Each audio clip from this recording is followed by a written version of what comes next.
Terima kasih pula kepada Mas Aji Dharma Maulana selaku materi yang telah berkenan dan menyempatkan waktunya di acara webinar kali ini. Serta saya ucapkan selamat malam dan selamat datang kepada Saudara Fedi Sulaiman selaku Presiden dari HGIBSC. Sebelum mulai acara kita pada hari ini, alangkah baiknya kita berdoa terlebih dahulu supaya diberikan kelancaran dan juga ilmu yang bermanfaat untuk bagi kita semua. Berdoa menurut agama dan kepercayaan masing-masing, berdoa dipersilahkan.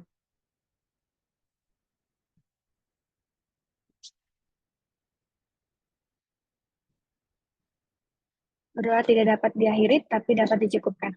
Sebelum ke agenda selanjutnya, ada pun susunan acara yang akan saya bacakan pada webinar malam hari ini, yaitu yang pertama pembukaan, kedua sambutan ketua pelaksana, ketiga sambutan dari Presiden Indonesia, keempat sesi pengenalan materi, kelima sesi pemaparan materi, keenam sesi tanya jawab peserta, ketujuh sesi penyelesaian sertifikat, delapan sesi dokumen yang harus ditaati oleh peserta shortcode selama agenda berlangsung. Adapun peraturan selama webinar berlangsung yaitu yang pertama, selama sesi pemaparan materi, peserta diwajibkan untuk mematikan mikrofon dan diharapkan untuk fokus mengikuti jalannya pemaparan materi. Kedua, pada saat sesi tanya jawab, peserta yang ingin mengajukan pertanyaan diharapkan untuk menggunakan fitur raise hand terlebih dahulu. Setelah dipersilakan oleh moderator untuk bertanya, peserta dapat mulai mengajukan pertanyaan dan dimulai dengan memperkenalkan diri terlebih dahulu. Ketiga, sebelum webinar ini ditutup, akan terdapat sesi dokumentasi. Peserta yang tidak berhalangan diharapkan untuk tidak meninggalkan room Zoom terlebih dahulu. Yang terakhir, seluruh peserta diharapkan untuk mengisi presensi pada link yang akan diberikan pada sesi akhir webinar. Itu tadi merupakan beberapa peraturan peserta pada short course hari ini. Selanjutnya, sambutan Ketua Pelaksana Short Course Hagi kepada Saudara Nusu Bekti selaku Ketua Pelaksana. Waktu dan layar saya persilahkan. Baik, terima kasih Alivia atas forumnya. Untuk suara saya apakah terdengar ya? Baik, untuk pertama-tama, Assalamualaikum warahmatullahi wabarakatuh. Salam, Om Swastiastu, Namo Buddhaya, salam kebajikan, dan salam sejahtera untuk kita semua. Puji syukur kehadirat Tuhan Yang Maha Esa atas limpahan rahmat dan karunia-Nya sehingga kita dapat berkumpul di acara Shortcast pada malam hari ini. Pertama-tama, saya ucapkan terima kasih sebesar-besarnya kepada semua pihak yang telah mendukung terselenggaranya acara ini. Yang pertama, terima kasih kepada Yang Terhormat Mas Aji Dharma Maulana selaku materi acara Shortcast kali ini yang telah meluangkan waktunya untuk berbagi ilmu dan pengetahuannya dengan kita semua. Serta terima kasih kepada Yang Terhormat Ferdi Sulaiman selaku Presiden HGUBSC dan peserta Shortcast yang telah bergabung pada malam hari ini. Dengan diadakannya agenda Shortcast mengenai From Idea to Paper, A Guide to Writing a Scientific Paper, diharapkan dapat memperluas wawasan untuk teman-teman semua dan menjadi sesuatu yang bermanfaat untuk kedepannya. Mungkin itu saja untuk sambutan dari saya. Mohon maaf apabila terdapat kesalahan. Terima kasih. Wassalamualaikum warahmatullahi wabarakatuh. Untuk forum, saya kembalikan ke MC. Terima kasih kepada Saudara Nusu Bekti atas sambutannya. Selanjutnya sambutan dari Presiden HGUBSC kepada Saudara Fedi Sulaiman. Waktu dan layar saya persilakan. Ya baik, Assalamualaikum warahmatullahi wabarakatuh. Selamat malam dan salam sejahtera bagi kita semua. Pertama-tama marilah kita panjatkan puji dan syukur kehadiran Tuhan Yang Maha Esa karena berkat rahmat dan karunia-Nya kita dapat menghadiri secara short course yang diadakan oleh HGIBSC dengan tema From Idea to Paper, A Guide to Writing a Scientific Paper. Selanjutnya yang terhormat kepada Mas Aji Dharma Maulana dari ARG Physics Pertamina Energi selaku pemateri pada kegiatan hari ini dan teman-teman peserta shortcast yang saya banggakan. Dan tak lupa saya mengucapkan terima kasih yang sebesarnya kepada Mas Adi Dharma Maulana yang berkenan untuk jadi pemateri pada kegiatan kali ini.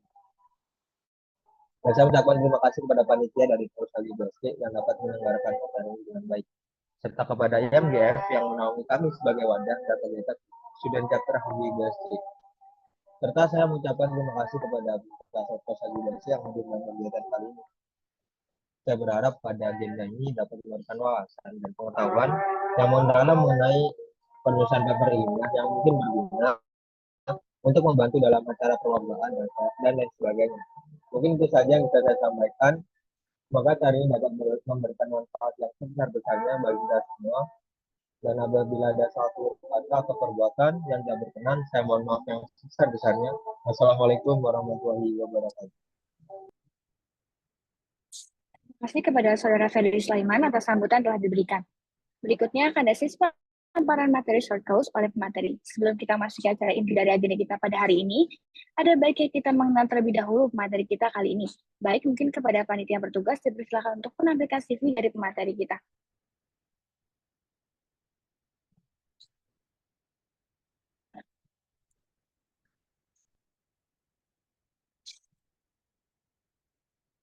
Mas Aji merupakan lulusan Teknik Geofisika Universitas Pembangunan Nasional Veteran Yogyakarta atau UPNVY yang berprestasi. Sejak Mei 2024, beliau menjadi geomodeler untuk Exploration KI Geophysics pada Pertamina Hulu Energy Offshore Southeast Sumatera dan juga menjadi geomodeler untuk Reservoir Geophysics di Research and Development Center of Oil and Gas Technology atau LIMIGAS pada Desember 2023 hingga Januari 2024. Pada jenjang perkuliahannya, Mas Aji juga aktif dalam mengikuti organisasi, salah satunya menjadi Kepala Divisi Pendidikan Head of Education Division di SMI Universitas Pembangunan Nasional Veteran Yogyakarta pada tahun 2019, serta masih banyak lagi pengalaman yang Mas Aji miliki. Baik, kita sedikit perkenalan tentang materi kita pada hari ini. Tanpa berlama-lama lagi, langsung saja kita ke acara selanjutnya. Pemaparan materi From Idea to Paper, A Guide to Writing a Scientific Paper oleh Mas Aji Dharma Maulana. Kepada Mas Aji Dharma Maulana, waktu dan layar dipersilakan. Terima kasih banyak Mbak Halifia Putri ya. Halo teman-teman, Assalamualaikum warahmatullahi wabarakatuh. Perkenalkan nama saya Haji Maulana. Mungkin akan kurang lebih akan 90 menit ke depan saya akan menemani teman-teman semua untuk sharing nih. Kira-kira gimana sih cara untuk kita menulis qualified paper atau mungkin membuat suatu karya ilmiah yang menarik dan juga bisa qualified ke beberapa ajang bergengsi seperti mungkin IPA, IHAGI atau IAGI seperti itu. Nah sebelumnya uh, terima kasih kepada seluruh jajaran dari HGI SCUB yang sudah mengundang saya untuk menjadi pemateri. Udah cukup lama ya dari sekian purnama. Saya udah nggak menerima lagi undangan dan akhirnya diundang lagi untuk berbagi ilmu kepada adik-adik sekalian.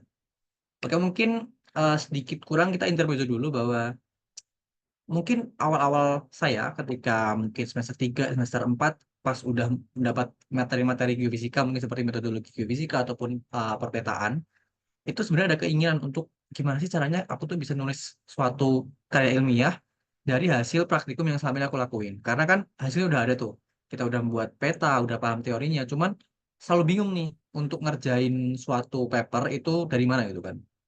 Kayak apakah kita langsung nulis, apakah kayak nulis laporan, mulai dari introduction, biogram teori, kemudian metodologi, apakah kita fokus ke abstraknya dulu. Nah, ini mungkin yang akan sering dibingungkan oleh adik sekalian.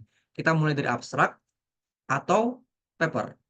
Nah, di mana kebanyakan orang itu akan mengira bahwa abstrak itu adalah resume dari paper.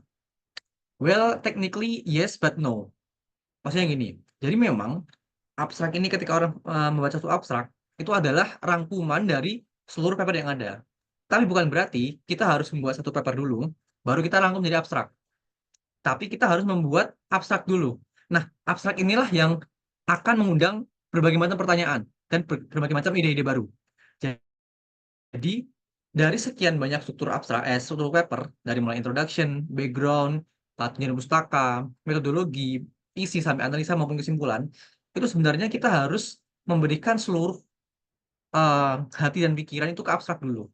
Jadi nanti kurang lebih akan 1 jam ke depan, itu saya akan lebih fokus ke abstraknya. Karena sejatinya dari abstrak yang bagus, dari abstrak yang sistematis dan terstruktur, itu kita akan bisa mengembangkan paper jadi paper yang lebih bagus. Tapi kalau abstrak kita hanya asal-asalan, tidak punya struktur yang jelas, hanya inilah yang penting aku buat abstrak, nah nanti juga akan kejadiannya papernya juga nggak akan qualified seperti itu. Nah oleh karena itu mungkin kedepannya saya akan coba menerangkan bagaimana kita membangun suatu abstrak dengan sistematis dan terstruktur, dan juga ada beberapa tips yang membuat abstrak itu lebih nendang kayak gitu, Pak. Oke, mari kita mulai.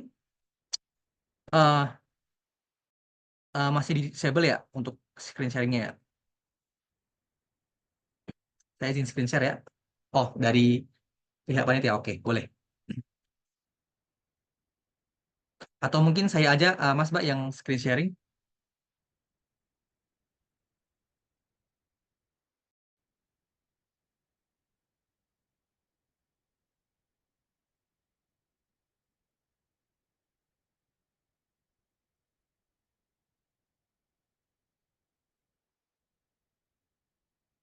Baik, saya izin screen share ya. Masih disable, Mbak?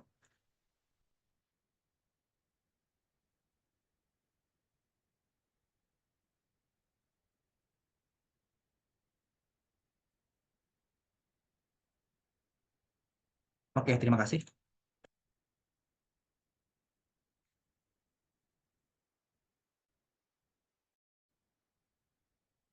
Apakah sudah terlihat layarnya? Sudah. Oke, mari kita lanjutkan. Jadi, saya akan memberikan, oke, terima kasih Mbak Alive ya. Oke, saya akan memberikan um, sedikit cheat note how to produce qualified paper.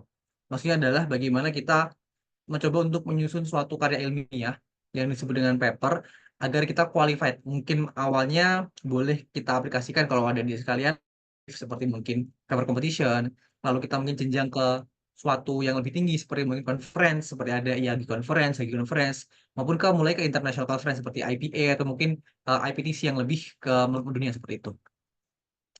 Nah, sebelum kita beranjak ke paper, itu kita harus mengerti dulu apa itu karya ilmiah. Nah, jadi di sini scientific paper atau karya ilmiah itu merupakan suatu karya yang ditulis dengan sengaja. Jadi kita sengaja untuk menulis untuk memecahkan suatu masalah. Jadi latar belakangnya adalah kita memiliki suatu masalah, kemudian untuk memecahkan masalah tersebut, kita menulis suatu karya tersebut. Baik berupa fakta, data, metode penelitian maupun solusi dari suatu masalah seperti itu. Nah, untuk karya ilmiah sendiri itu kita kita ada beberapa macam yaitu artikel, esai, poster, pikiran membaca, rubrik itu adalah salah satunya. Namun di sini kita akan lebih berfokus ke poster dan juga paper. Di mana poster paper bukan suatu kesatuan. Ketika kita mengirimkan suatu paper ke suatu ajang conference, itu biasanya ada dua pilihan, mau oral presentation atau poster presentation. Jadi sebenarnya adalah suatu hal yang sama seperti itu. Oke, lanjut. Jadi secara garis besar, struktur paper yang formal maupun diterima oleh khalayak umum adalah seperti berikut. Yang pertama adalah abstrak tentunya, atau seperti rangkuman yang sangat general, namun juga bisa mendapatkan inti sari dari dari paper tersebut. Nah, di sini tipsnya adalah make other people curious with your paper. Jadi jangan sekedar kalian menulis abstrak tanpa tujuan, tapi kalau bisa berikan hati kalian untuk membuat orang lain tuh tertarik untuk baca lagi, untuk baca ke halaman berikutnya.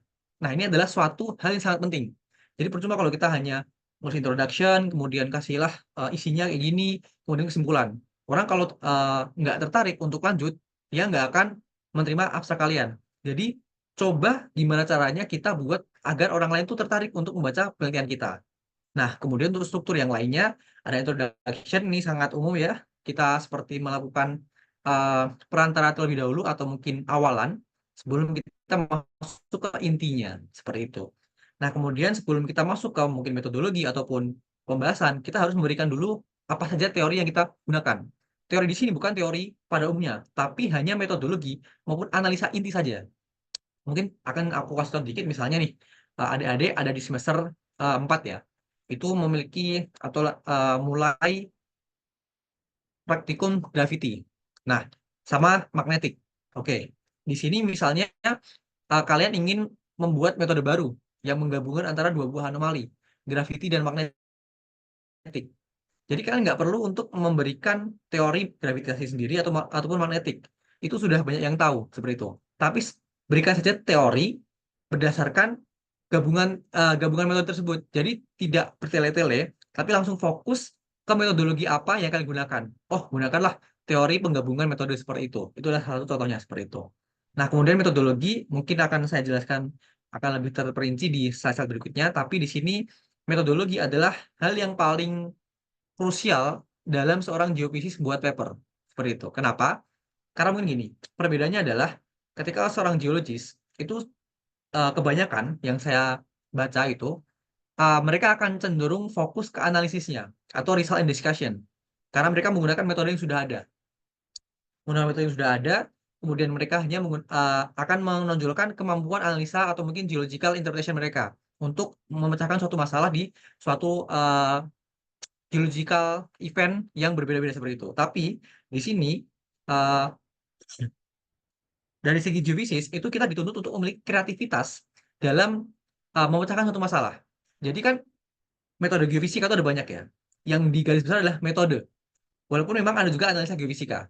Nah, karena kita memiliki metode, sehingga kebanyakan yang paling menarik di paper geofisika adalah bagaimana seseorang ini memberikan suatu metode yang terperinci agar bisa menghasilkan suatu map yang bisa diinterpretasikan oleh geologi.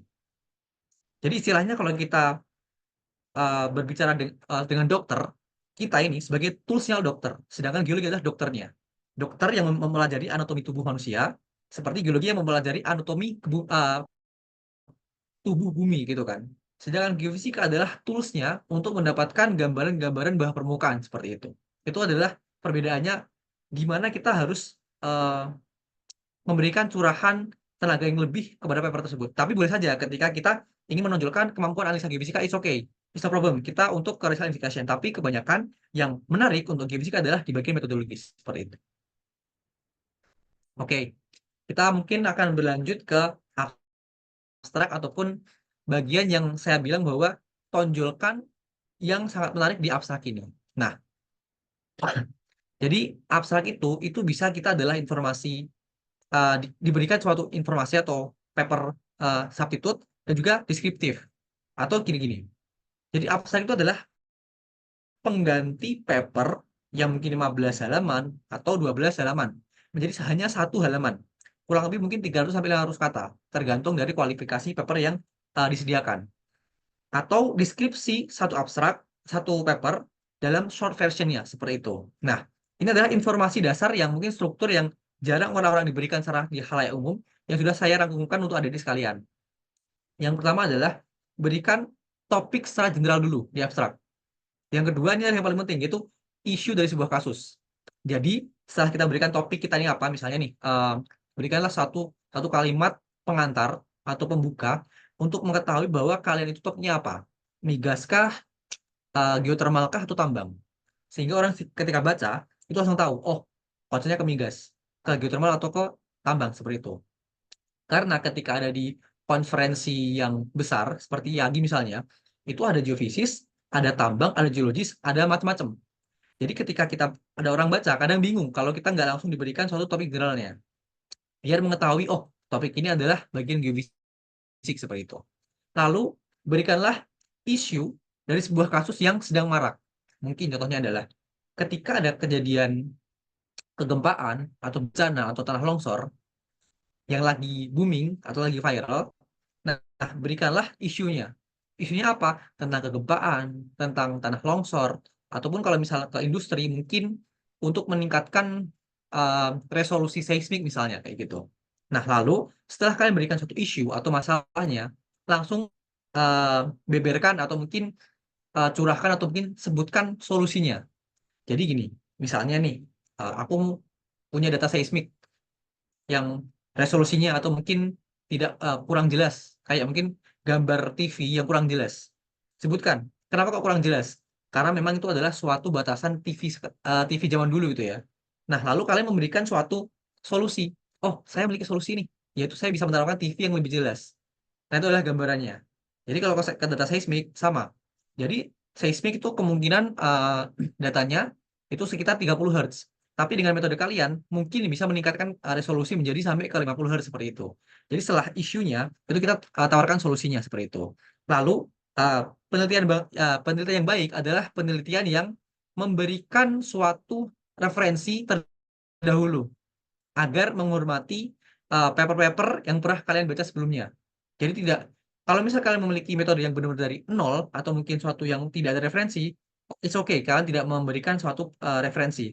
Tapi kalau kalian mengembangkan suatu teori, alangkah baiknya kalian harus state bahwa kalian menggunakan penelitian terdahulu seperti itu.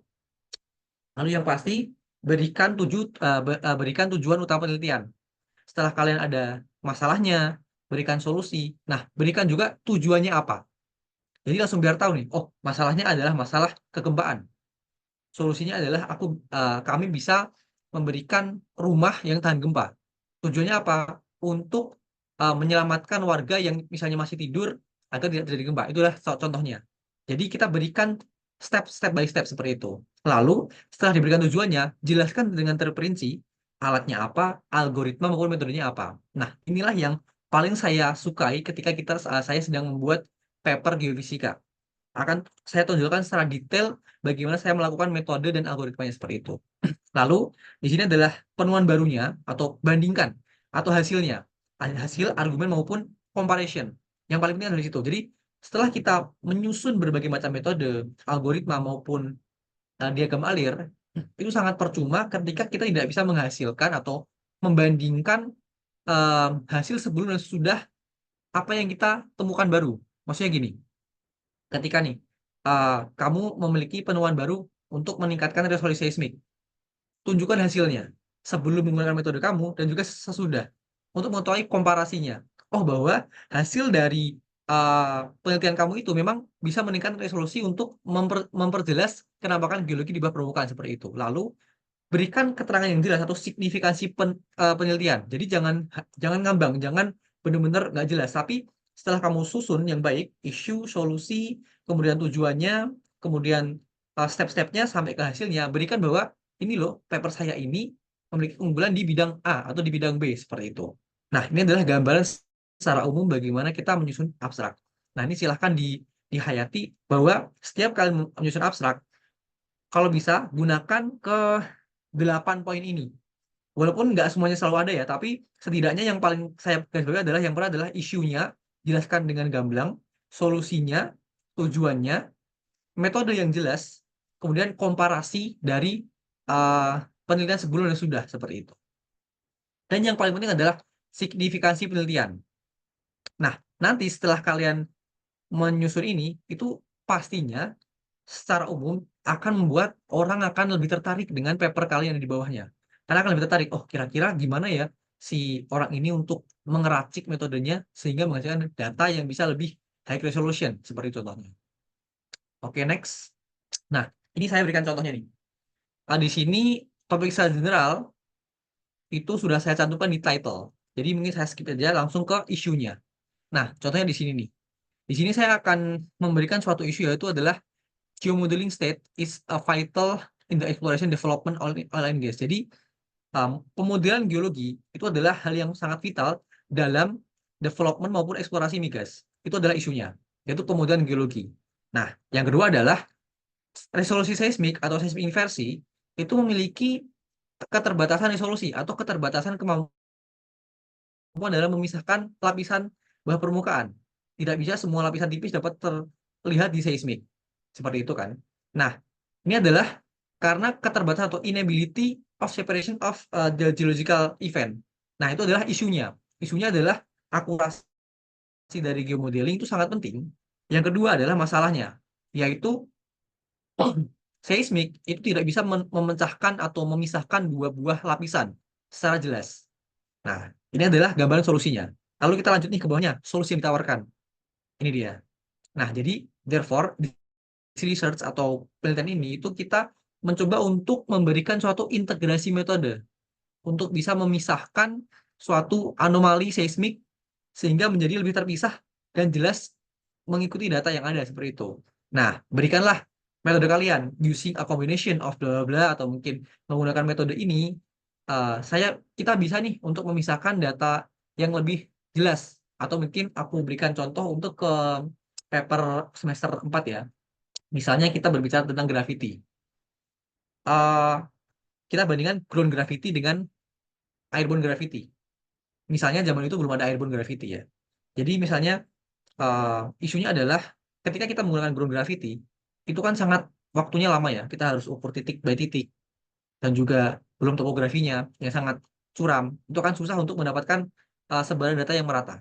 Nah, ketika kita menggunakan airborne gravity, berarti kan kita bisa apa? Bisa memiliki solusi kan. Solusinya adalah agar bisa mendapatkan kesebaran data yang rapat tanpa membutuhkan waktu yang banyak. Nah, seperti itu. Berikan kasus langsung ke solusi yang ditawarkan. Seperti itu. Nah, ini adalah berikan juga tujuan utama penelitian. Langsung sebutkan. Tujuannya apa? Tujuannya kamu memberikan masalah, kemudian solusi. Tujuan itu apa? Yaitu untuk overcoming issue within thin bed seismic inversion, atau untuk bisa memecahkan isu lapisan tipis. Kalau tadi contohnya di bagian gravity adalah untuk bisa mendapatkan data yang accurate dan juga density datanya banyak atau kerapatan datanya banyak tanpa membutuhkan waktu yang banyak seperti itu. Itu adalah contoh tujuan utama penelitian. Nah, kemudian di sini, ini yang paling penting dalam abstrak kita. Kita harus bisa merangkum the punchline of our abstract atau mungkin beberapa kata yang menonjol di abstrak dalam mungkin sekitar 200 kalimat saja. Jadi jelaskan secara deskriptif dan juga sangat short version, tapi hanya beberapa kalimat saja. Nah, kalau saya di sini adalah coba nih sebutkan alat, algoritma, maupun metode. Di sini akan saya tunjukkan metodenya. Jadi misalnya nih, saya menggunakan metode spectral bluing. Saya jelaskan nih, atau mungkin jelaskan metode yang kalian tawarkan. Jelaskan dalam 3 paragraf. Salah, 3 kalimat saja. Jadi dari beberapa paragraf, hanya 3 kalimat. Pilih kalimat-kalimat yang paling penting saja. Misalnya nih ya, spectral bluing, aim atau mungkin tujuannya adalah untuk increase the dominance of blue spectrum atau, ini agak susah sih bahasanya ya. Misalnya gini, misalnya kita balik ke gravity ya, data gravity. Berikan metodenya ya. Metodenya ini adalah sebutkan bagaimana caranya kalian mendapatkan data gravity yang udah nggak perlu jalan ataupun memegang apa namanya gravity meter lagi, tapi dengan menggunakan drone misalnya. Nah, jelaskan metode terperincinya seperti itu. Nah, kalau di sini mungkin akan agak susah ya untuk semester 4-5 untuk memahami ini karena ini udah biasanya untuk late perkuliahan mungkin akan cukup mudah ya untuk algoritma ini. Nah, jadi di sini aku tunjuk ini ada 3 part nih di sini. Yang pertama adalah part 1 dan 2. 3 partnya adalah alat dan algoritma yang aku sudah rangkum dari sekian mungkin 8 halaman. Nah, jadi jelaskan dengan terperinci bagaimana kita itu bisa merangkum metode-metode yang kita gunakan di paper nanti seperti itu. Nah, barulah di sini kita berikan signifikasi penelitian atau penelitian yang kita gunakan ini itu sesignifikan apa sih kita gunakan.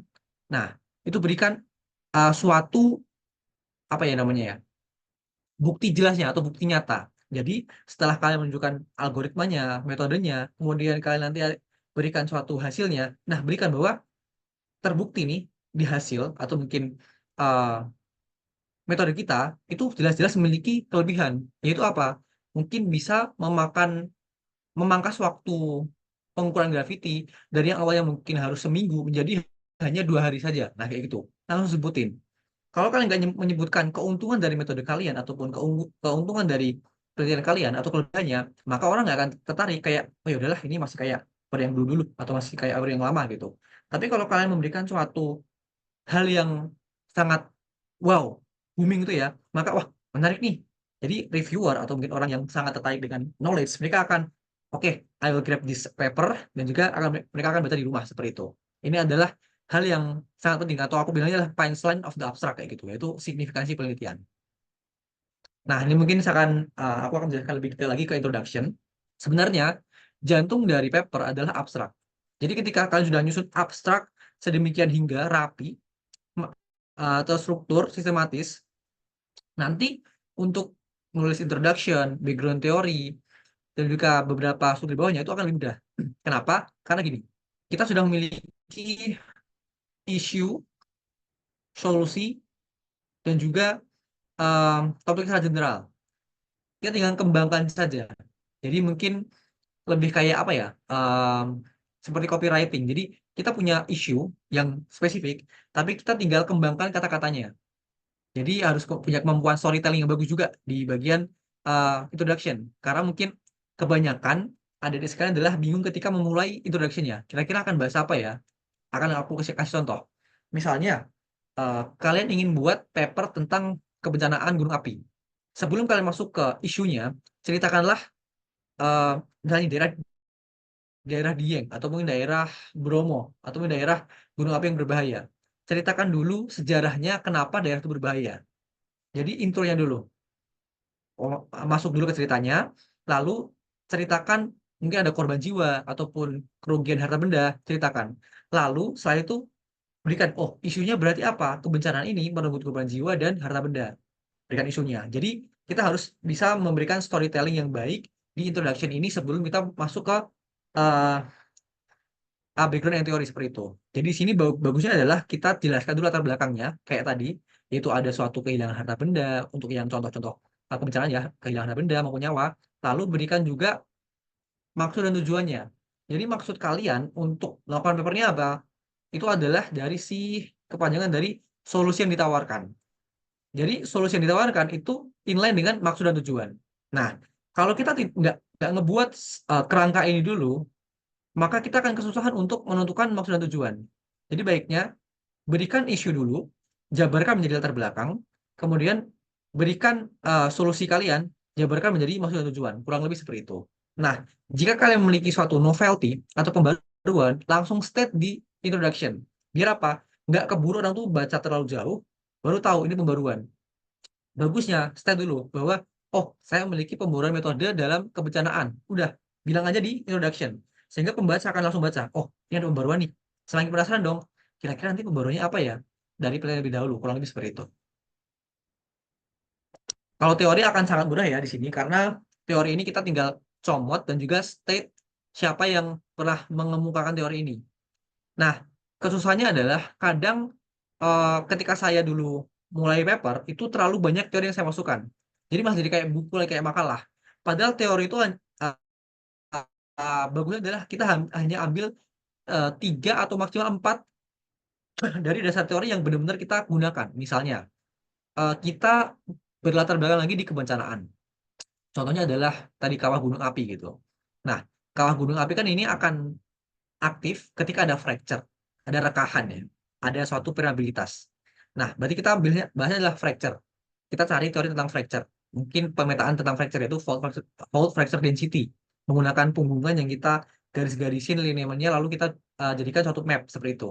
Atau mungkin kita menggunakan pemetaan geokimia, yaitu kita cari kawah-kawahnya yang kira-kira secara kimianya itu berbahaya seperti itu. Jadi hanya cukupkan berikan teori yang sangat berkaitan dengan tema besar kalian.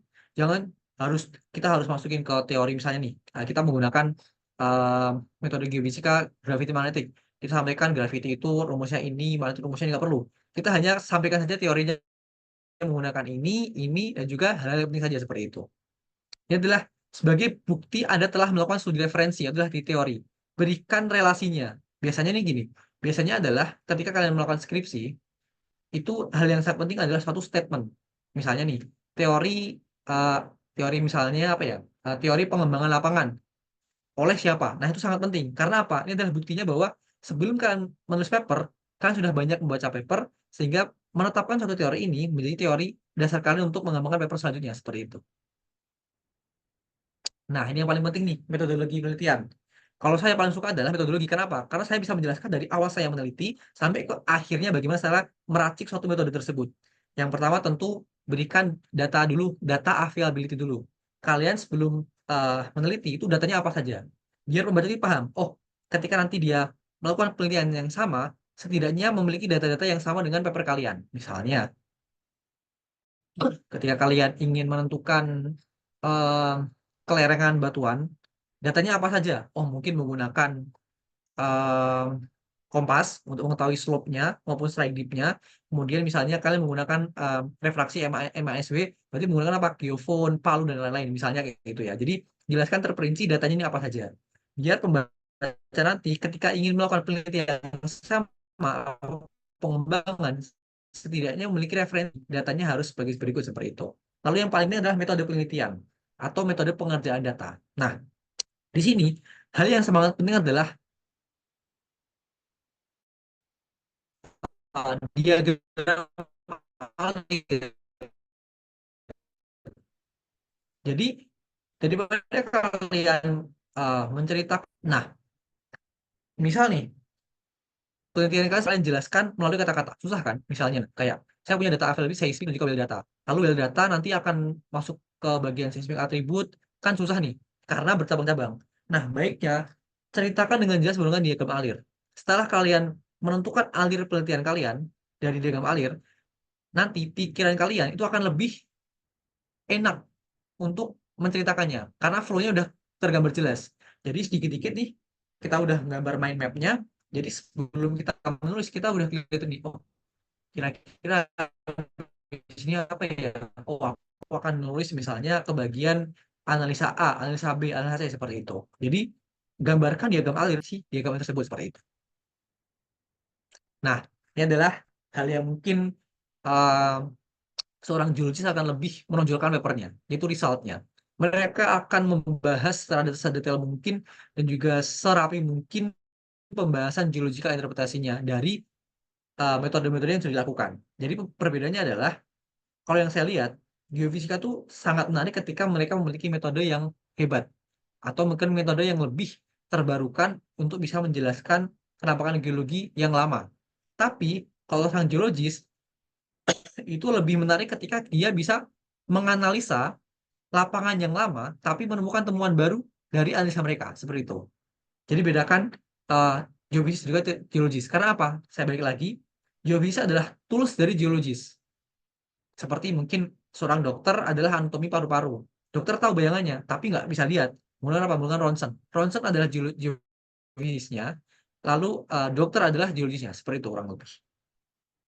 Nah, di sini baiknya seorang geofisis bagaimana caranya untuk membuat paper yang baik adalah kita berikan tentang keterangan gambar, tabel, skala, semua legenda yang sangat memberikan keterangan yang jelas. Yang paling penting adalah kita berikan suatu panah petunjuk. Jadi misalnya nih, kita memiliki perbandingan dua data seismik yang sudah kita tinggikan resolusinya. Kalau misalnya kita tidak berikan kotak, warna kotak atau petunjuk, orang akan bingung mana sih yang lebih tinggi resolusinya. Nah, berikan kotak, berikan tunjuk arah panahnya, mana yang kamu maksud high resolusi. Atau mungkin kalian uh, menggunakan kombinasi gravity magnetik untuk pemetaan struktural. Nah, misalnya menggunakan filter tilt derivatif. Si patahannya berikan dengan gambar patahan. Jadi jangan hanya menyajikan peta warna-warni tanpa memberikan gambaran patahannya ataupun mungkin perkiraan fracture-nya. Interpretasikan data kalian menjadi suatu peta yang dapat dibaca oleh khalayak umum. Oh, ini patahan. Oh, ini adalah uh, zona lemahnya. Berikan gambar merah atau mungkin delineasi menggunakan suatu kartun seperti itu. Nah, itu akan memperjelas atau memperbagus analisa yang dihasilkan oleh metode kalian seperti itu. Nah, kemudian di sini adalah conclusion-nya jelas. Konklusi ini yang paling penting adalah harus bisa menjawab secara jelas rumusan masalah kita. Jadi kita balik lagi ke introduksi ke bagian ini. Kita memiliki solusi dan juga signifikasi penelitian. Nah, conclusion itu adalah menjawab dari isu yang diberikan. Ada isu, itu harus dijawab di konklusi. Atau ada maksud dan tujuan, itu harus dijawab di solusi. Di conclusion seperti itu. Nah, signifikansi penelitian ini, atau bagian akhir dari paper ini, itu bisa langsung kita masukkan ke konklusi, lalu kita jabarkan kata-katanya. Seperti itu. Berikan highlight. Jadi, ketika orang baca konklusi, itu hanya ingin membaca hal-hal penting saja. Kadang orang kalau misalnya lagi buru-buru, itu cuma baca apa? Abstraknya dan kesimpulannya. Jadi abstrak itu adalah gambaran umum papernya yang sudah kita susun sedemikian hingga, lalu apa sih kesimpulannya? Oh, ternyata bisa memisahkan lapisan seismik. Oh, ternyata bisa memunculkan fault-fault kecil menggunakan data gravity. Oh, ternyata bisa mengetahui kawah-kawah perkiraan kawah-kawah baru menggunakan kombinasi magnetic gravity seperti itu. Jadi highlight-nya atau hal-hal pentingnya langsung curahkan di konklusi seperti itu.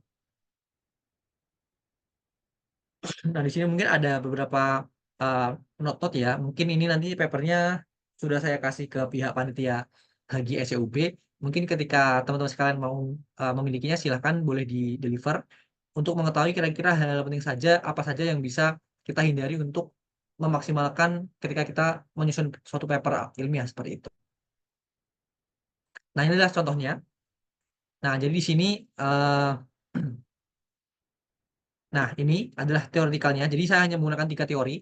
Yang pertama adalah spectral building atau resolusi enhancement atau peningkatan resolusi seismik, dan juga stochastic inversion atau mungkin pendekatan geostastika stokastik. Nah, saya hanya jelaskan secara singkat nih untuk teorinya.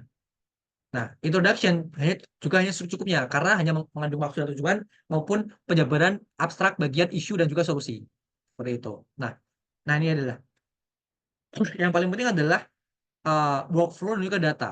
Kita tampilkan data kita apa saja, menggunakan seismik, data log, atau mungkin kita kalau kita berbicara di gravity magnetic ya sebutkan aja data gravity, data magnetik, ditambah data mungkin data lapangan seperti hand specimen, sampel maupun hal-hal yang mendukung penelitian kalian. Lalu setiap flow ini jangan hanya ditunjukkan menggunakan diagram alir, tapi bagusnya diagram alir ada, tapi gambar-gambar juga ada. Diagram alir itu membantu kalian untuk pemetaan step by step-nya. Tapi ketika kalian tidak memberikan suatu gambaran flow-nya seperti ini, gambar flow step by step, itu orang juga akan bingung. Misalnya nih, Welta itu gambarnya apa ya? Oh ini Welta nih. Gitu. Bentar, saya zoom dulu. Nah misalnya di sini ada gambaran nih, well to seismic tie gini kan. Initial well to seismic tie, horizon peaking. Nah kalau misal orangnya awam belum tahu apa itu well to seismic tie, apa itu peaking seismic, apa itu spectral enhancement, itu akan bingung kan. Tapi ketika kita menampilkan dalam gambar, oh ini loh well to seismic tie, kita mengikatkan sumur ke data seismik. Oh ini loh horizon peaking, kita melakukan peaking event dari lapisan bawah permukaan yang terlihat dalam seismik. Apa itu spectral enhancement? Oh ini loh cara untuk meningkatkan resolusi seismik menggunakan metode spectral buoying seperti itu. Jadi kita jelaskan masing-masing step flow ini dalam gambar sehingga orang bisa menerima 1000 makna dalam satu gambar. Jadi daripada kita mengeluarkan 1000 kata, baiknya kita keluarkan dalam gambar. Seperti itu. Nah, lalu di sini saya contoh ini hasilnya. Jadi kalau ini ya, misalnya aku hanya menampilkan gambar tanpa anak panah. Apakah kalian mengerti apa perbedaannya? Kan pasti kurang paham kan? Kecuali kalian sudah memahami isi materinya dulu. Oh, langsung melihat gambar yang warna merah maupun hijau gitu. Tapi kalau misal kita nggak diberikan anak panah, kan akan bingung nih. Ini yang interest yang mana ya? Walaupun akan kelihatan, oh ini ada perbedaan nih, perbedaan warna. Yang merah makin kecil, yang biru semakin banyak gitu kan. Nah, tapi kalau kita langsung kasih gambar anak panah, orang langsung mikir nih, apa nih anak panah nih? Oh, perbedaannya ternyata di bagian low anomalinya, gitu kan. Berarti tandanya frekuensinya makin tinggi seperti itu. Nah, ini adalah contoh untuk memberikan suatu gambaran yang jelas seperti itu. Contoh lagi di sini. Nah, ketika saya tidak memberikan garis kotak warna merah ini, itu akan bingung. Kira-kira ini dari data log ini, itu yang paling menarik itu bagian mana? Oh, ternyata bagian ini nih yang dikotakin. Jadi, kita berikan highlight terhadap area maupun bagian yang paling menarik ataupun bagian yang ingin kita sampaikan seperti itu. Nah, contoh lagi adalah ini. Ini adalah suatu spectral enhancement comparison. Jadi lihat nih, bagian original seismic maupun ke spectral buoying seismic itu ada perbedaannya kan. Perbedaannya adalah semakin tingginya resolusi seismik yang sebagian kanan. Nah, ini harus kita tampilkan, harus kita jajarkan, kita bandingkan sehingga orang-orang mengetahui ini loh signifikansi dari penelitian saya sehingga bisa menunjukkan secara aktual bahwa datanya akan semakin tinggi resolusinya. Kurang lebih seperti itu.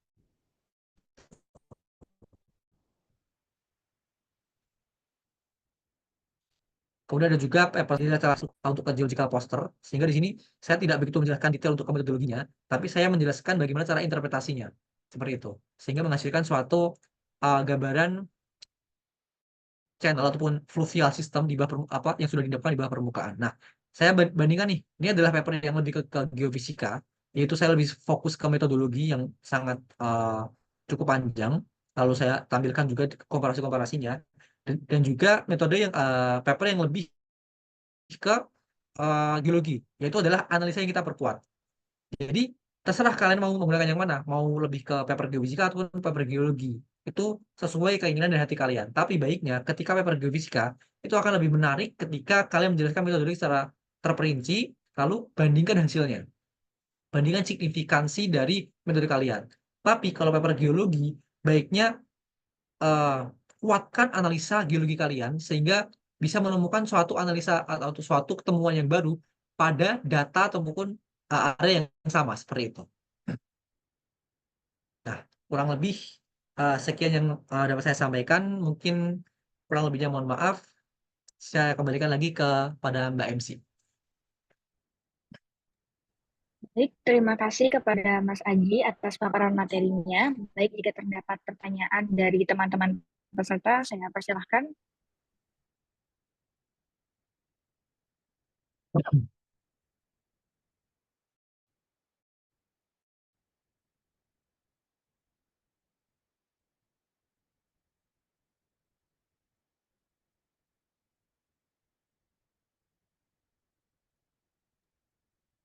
Baik, saya ulangi. Jika terdapat pertanyaan dari teman-teman peserta, saya persilahkan.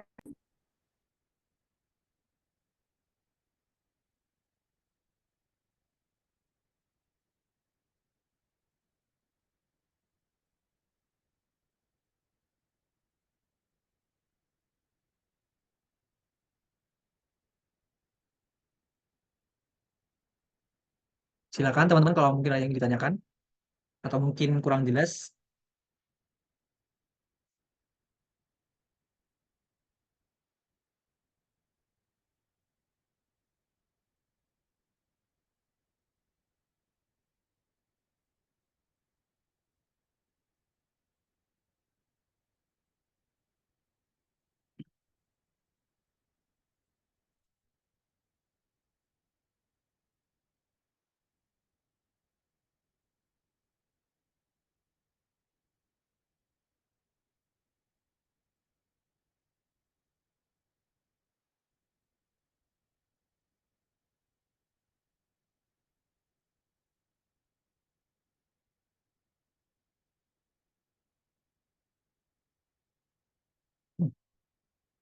Atau mungkin ada bagian yang kurang jelas, silakan ditanyakan. It's okay, kita diskusi santai aja di sini.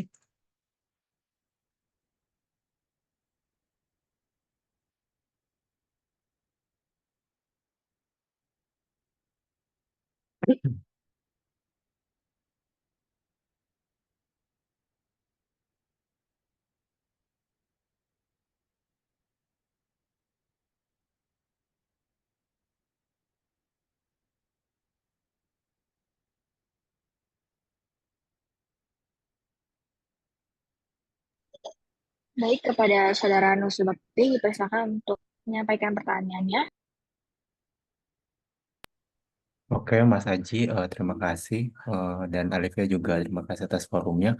Mas, kan ini buat kami yang mungkin sebagian mayoritas masih semester 4 ke 5 kan, Mas. Nah, kan dari semester kami tuh belum diajarin kayak data-data kayak buat paper gitu loh, Mas. Jadi kalau misalnya kita belum memiliki data-data, kita bisa nggak, Mas, kalau misalnya pakai perbandingan jurnal aja gitu, Mas, dalam nulis paper gitu? Atau gimana mungkin lebih baiknya? Mungkin sekian pertanyaan, apakah dari Mas Aji dapat dipanggil?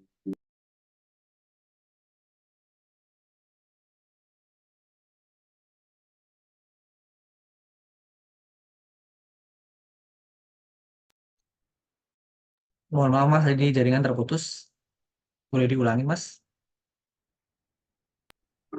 Izin mengulangi ya, Mas. Nah, tadi kan Ya, kalau misalnya dari kita itu nggak memiliki data-data buat penulisan paper, Mas. Jadi kayak kita cuman oke. make perbandingan jurnal aja gitu, Mas, dalam melakukan Oke. penulisan paper. Nah, itu kira-kira kalau kayak gitu ada saran nggak, Mas? Atau misalnya kayak gimana kalau biar papernya itu buat lebih bagus lagi? Oke. Jadi di sini kasusnya adalah kita hanya membandingkan dua paper ya. Kalau gitu, oke. Oke, jadi gini.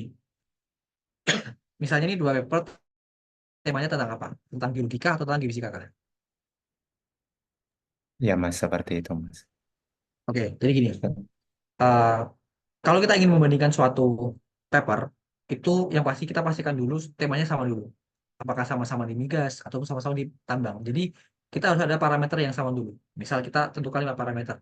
Empatnya harus sama, tapi satunya harus beda. Kenapa beda? Jadi temanya harus sama dulu, metodenya harus sama, berbagai macam harus sama, tapi harus ada yang beda. Karena kan perbandingan kan. Tapi kalau semuanya beda, itu akan susah. Karena jadinya bias. Apa yang kita bandingkan? Nggak ada. Kayak ada parameter variabel, ada yang variabel terikat, variabel terkontrol dan yang juga bebas. Nah, yang kita bandingkan adalah parameter bebasnya yang boleh kita ganti-ganti. Contohnya misalnya. Berarti kalau gitu uh, kita banyak studi nih. Ada paper A, paper B, paper C, paper D gitu ya. Mereka mengemukakan metodenya masing-masing. Lalu kita kepo nih, dari metode ini kira-kira mana sih yang paling worth it? Lalu kalian bandingkan bandingkan nih dengan datanya. Walaupun kekurangannya adalah kemungkinan mereka 4 paper ini itu memiliki daerah yang berbeda-beda. Tapi nggak apa-apa, bandingkan saja. Kira-kira berikan kelebihan keunggulan pada masing-masing paper. Oh, metode A keunggulannya keunggulannya 1, 2, 3. Metode B keunggulannya 1, metode C 1, 2, 3, 4, 5. Jadi bagusnya adalah kalian resume keunggulannya apa, kekurangannya apa, lalu bandingkan. Oh, ternyata paper C ini adalah metode yang paling unggul nih untuk di kasus A sepertinya kayak gitu. Jadi kita bandingkan dulu parameternya, kita cari variabel terikatnya apa, variabel terkontrolnya apa, sama bebasnya apa. Yang kita bandingkan adalah bebasnya, lalu kita ranking nih, kira-kira keuntungannya yang lebih paling besar itu dari paper yang mana, kurang lebih seperti itu.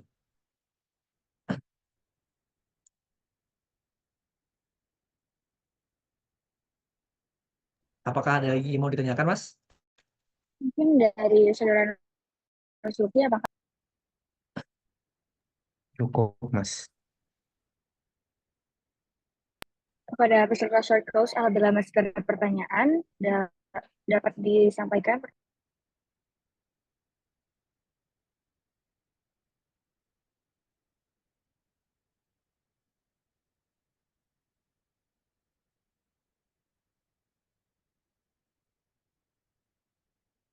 Baik, kepada saudara Surya, dipersilakan untuk menyampaikan pertanyaannya. Ya Mas, baik terima kasih atas kesempatannya dari MC. Izin bertanya buat Mas Ya, Haji. Di sini silakan Mas. sebelumnya kan sekarang sedang lagi trennya itu yaitu 1 juta barrel per day dari tahun 2060 kalau nggak salah. Nah, Ya, dari kita itu kayak semacam ngebikin sebuah paper bikin ningkatin 1 juta barrel itu dengan cara IOR. Buat paper yang akan membahas tentang IOR itu kira-kira lebih ditonjolkan di mana ya Mas? Apakah analisis seismik di daerah fasies tempat lapangannya atau analisis data log sumurnya ataukah lebih ke analisis geologi batuan perangkap seperti batuan buat injek Mas? oke. Terima kasih untuk pertanyaannya. Mas siapa tadi? Mas Septian ya? Iya Mas. Mungkin kalau bahas IOR, sebenarnya IOR itu bukan ranahnya GNG ya. Jadi GNG itu adalah gabungan dokter bumi untuk memetakan apa sih yang ada di bawah permukaan, atau lagi-lagi anatomi dokter, gabungan dokter dan tools. Untuk misalnya kita mau ada penyakit paru-paru, menggunakan foto ronsen dan juga interpretasi dokter kayak gitu, itu adalah GNG.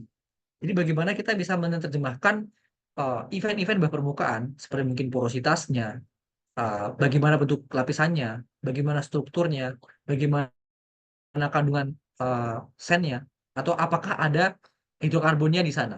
Itulah GNG. Nah, kalau kita bicara peningkatan produksi oil menggunakan EOR, sebenarnya EOR itu adalah peran utamanya adalah bukan di GNG, tapi di engineering atau di perminyakan. Karena gini, oke, GNG itu memang harus bisa memberikan gambaran yang jelas bawah permukaan, mulai dari modelnya, seakurat mungkin, dan juga selogis mungkin berdasarkan konseptual. Misalnya lingkungannya fluvial fasies. Ya, bentuk dari fasies yang kita gambarkan itu harus bentuk fluvial. Jangan sampai bias. Jadi, kita menggunakan atribut geofisika, gambarnya udah ada, atau mungkin atributnya udah ada, kita gambarkan sesuai konseptual dan data yang ada. Itu akurat dan konseptual kontrol. Tapi pemeran utama IOR adalah perminyakan atau orang reservoir engineering-nya. Kenapa? Karena mereka harus bisa mensimulasikan model yang sudah kita buat. Jadi kita nih ngebuat suatu model geologi, model porositasnya, permeabilitasnya, kandungan saturasi airnya.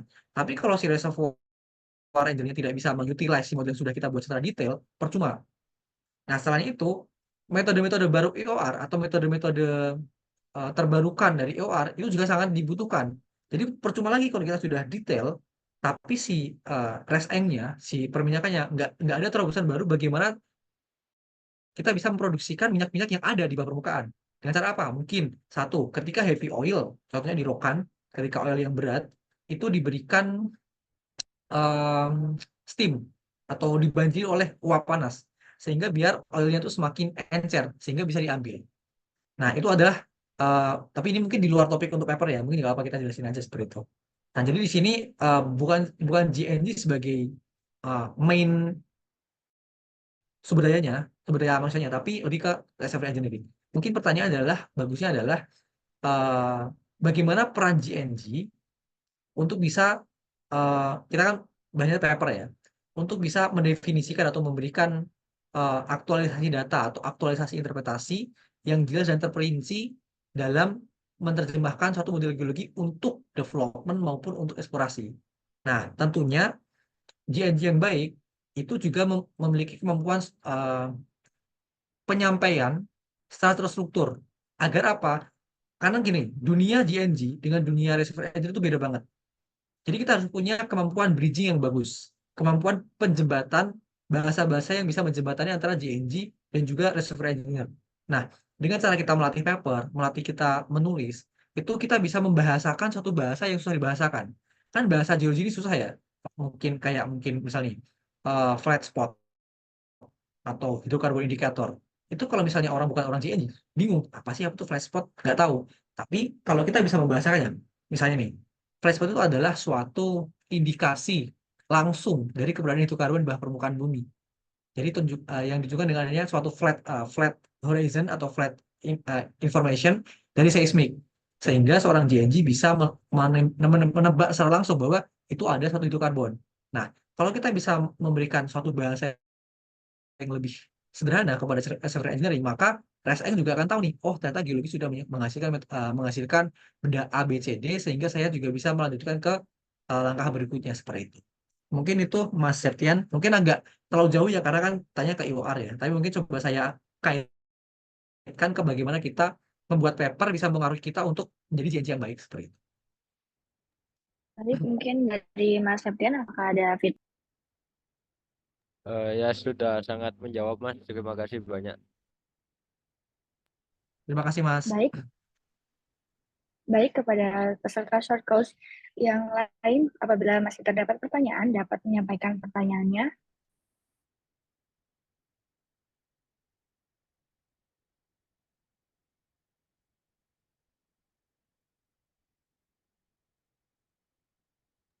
Baik, kepada Saudara Sabrina, dipersilakan untuk menyampaikan pertanyaannya.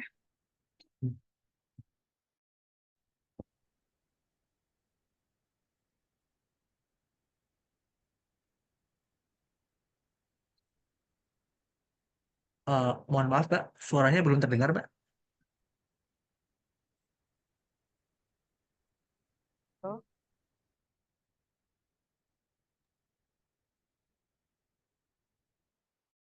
Masih kecil Mbak, suaranya masih commute kayaknya.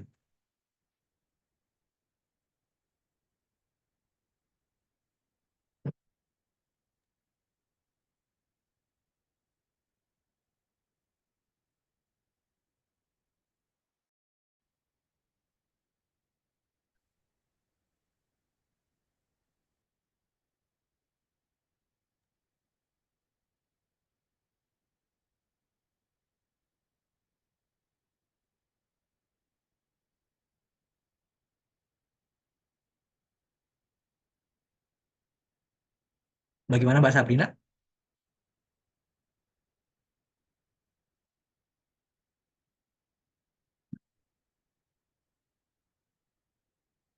Baik, kepada Saudara Sabrina, jika terdapat kendala bisa melalui via chat di room Zoom.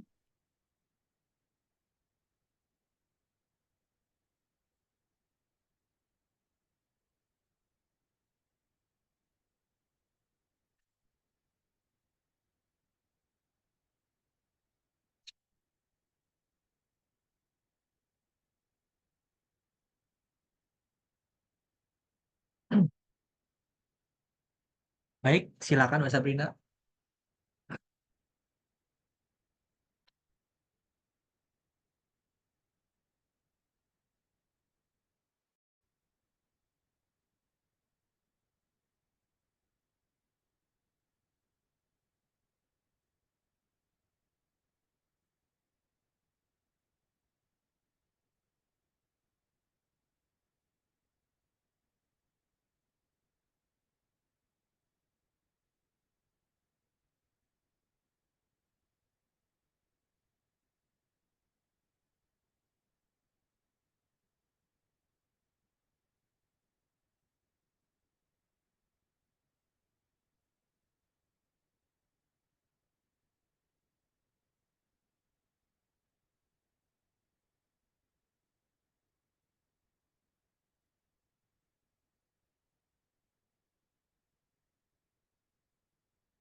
Oke.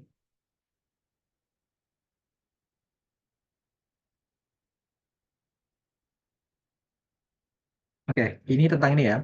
Baik, izin bertanya, dalam pembuatan karya ilmiah, apakah terdapat suatu aturan maupun pedoman yang harus kita lakukan, dan apakah terdapat batasan-batasannya, Mas? Oke. Jadi untuk karya ilmiah pedomannya atau batasannya, atau mungkin mungkin rule of thumb-nya, itu sudah tersedia banyak halayak umum, seperti mungkin kayak kita buat makalah atau membuat artikel seperti itu. Sebenarnya, kalau untuk karya ilmiah secara umum, itu pasti kebanyakan tergantung karya ilmiahnya apa dulu, apakah makalah, skripsi, atau paper. Jadi ketika kita bilang karya ilmiah itu harus spesifik dulu kita mau buat yang apa. Karena semakin gede karya ilmiahnya seperti skripsi ataupun makalah, maka pembahasannya juga akan semakin detail. Jadi gini, tadi aku melarang kalau membuat paper itu teorinya terlalu banyak, cukup teori-teori penting saja. Ya, kayak 3 atau 2 yang benar-benar kalian gunakan untuk analisa, yang paling sering kalian gunakan atau modusnya seperti itu. Tapi kalau skripsi, itu kan banyak tuh. Dia akan melibatkan banyak sekali info, banyak sekali kompartemen penting dalam satu analisa. Baiknya banyak juga yang kalian masukkan teorinya seperti itu. Kecuali kalian buat skripsi yang simpel juga. Jadi batasnya adalah tergantung pada karya ilmiah apa yang kita gunakan, yang akan kita hasilkan. Semakin besar cakupannya, seperti mungkin disertasi S3, maka banyak sekali teori yang harus kita kumpulkan untuk kita rajut jadi satu, jadi metodologi ataupun hasil. Tapi kalau kita hanya paper based on suatu isu masalah, ya kita nggak perlu banyak-banyak kayak gitu. Batasannya ada pada dimensi dari karya ilmiah itu sendiri, seperti itu. Kalau pedoman itu pasti ada. Jadi pedoman karya ilmiah itu pasti seperti itu. Pasti bukan berarti kaku ya, tapi itu adalah rule of thumb-nya atau mungkin eh, memang seperti itu adalah bentuk dari karya ilmiah. Yaitu ya tadi susunannya harus terperinci, terstruktur dan juga rapi. Kurang lebih seperti itu, Mbak.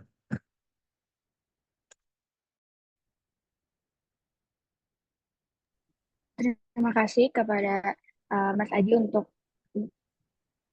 terima kasih. Mungkin dari Kak Sabrina, apakah ada feedback?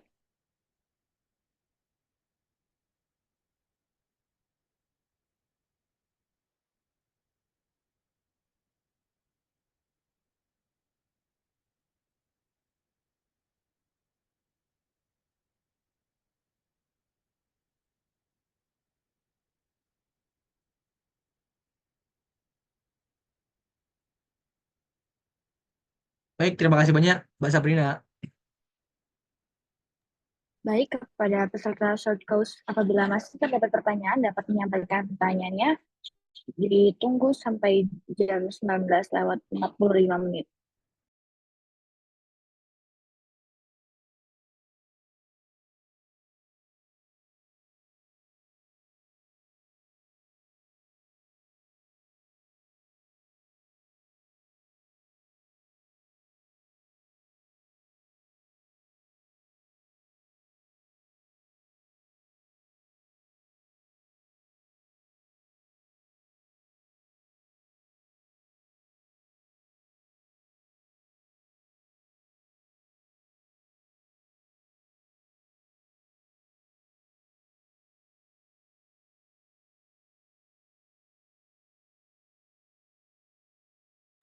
Kepada saudara Yusuf, dipersilakan untuk menyampaikan pertanyaan.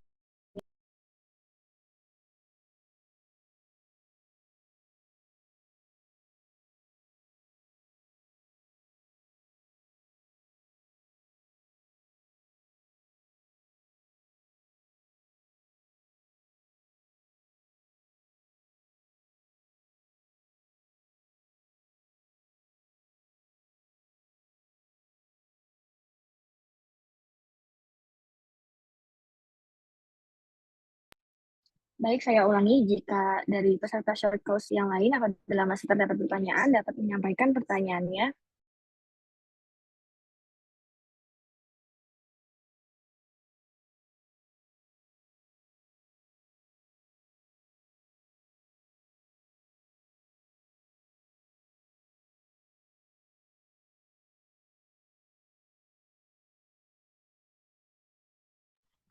Baik, karena sudah lewat di jam 19.45, akan saya lanjut.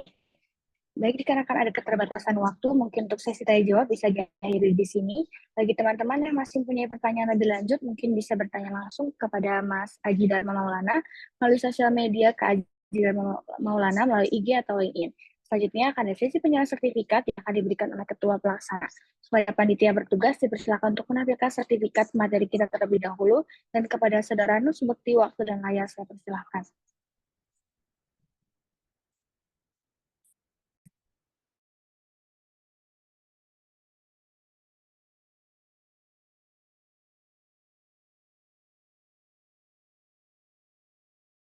Izin konfirmasi apakah suara saya terdengar? Terdengar, Mas?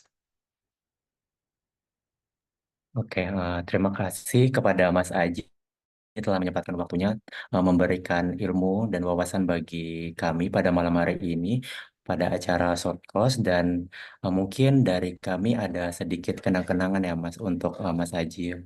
Semoga dapat diterima oleh Mas Aji. Terima Baik, kasih. terima kasih banyak, Mas Nusbekti. Selanjutnya dapat dilakukan dokumentasi terlebih dahulu untuk materi dan Ketua Pelaksana dipersilakan. Dokumentasi akan saya pimpin dalam hitungan 1, 2, 3. Selanjutnya merupakan sesi dokumentasi kepada para peserta diharapkan dapat menyalakan kameranya. Kepada panitia yang bertugas saya persilahkan.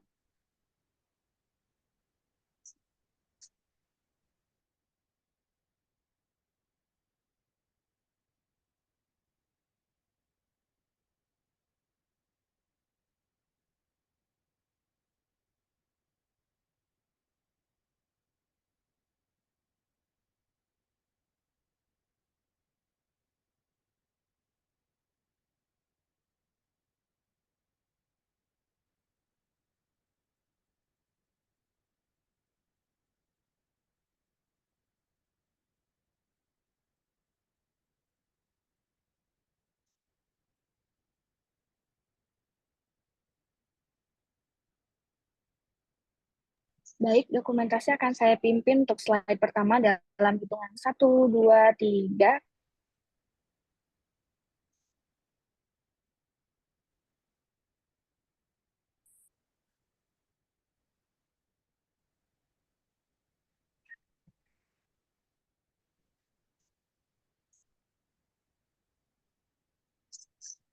Baik, selanjutnya 3.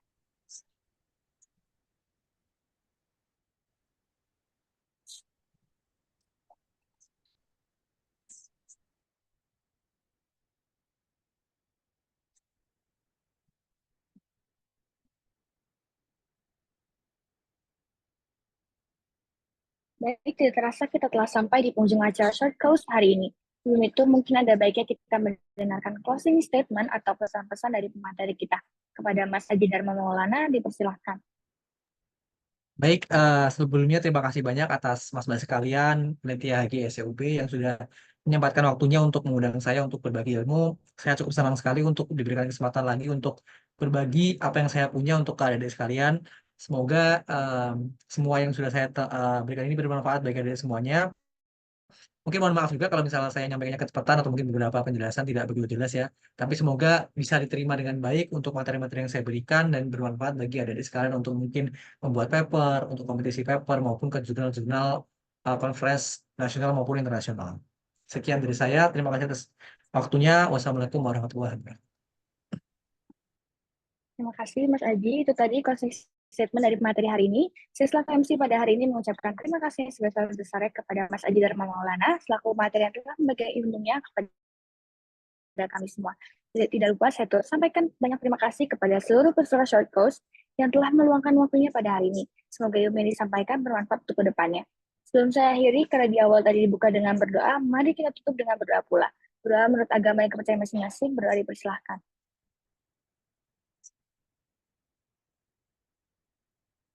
Berdoa tidak dapat diakhiri, namun dapat dicukupkan. Sebelum berakhir acara Short Course pada malam hari ini, diharapkan kepada seluruh peserta Short Course untuk dapat mengisi presensi akhir yang telah tersedia pada kolom chat. Baik, saya Livia Putri, selaku Master of Ceremony, pamit undur diri. Mohon maaf apabila terdapat kesalahan dalam ucapan ataupun perlakuan yang kurang berkenan selama agenda. Kami tunggu kedatangan teman-teman di agenda kami selanjutnya. Sekian dari kami. Salam Om Santi Santi Om. Namo Buddhaya. Salam kebajikan. Wassalamualaikum warahmatullahi wabarakatuh. Kepada seluruh peserta diperbolehkan untuk meninggalkan Zoom. Waalaikumsalam warahmatullahi wabarakatuh. Baik, terima kasih teman-teman udah mengundang saya. Mari saya izin leave. Terima kasih juga Mas. Dah. Terima kasih, Mas.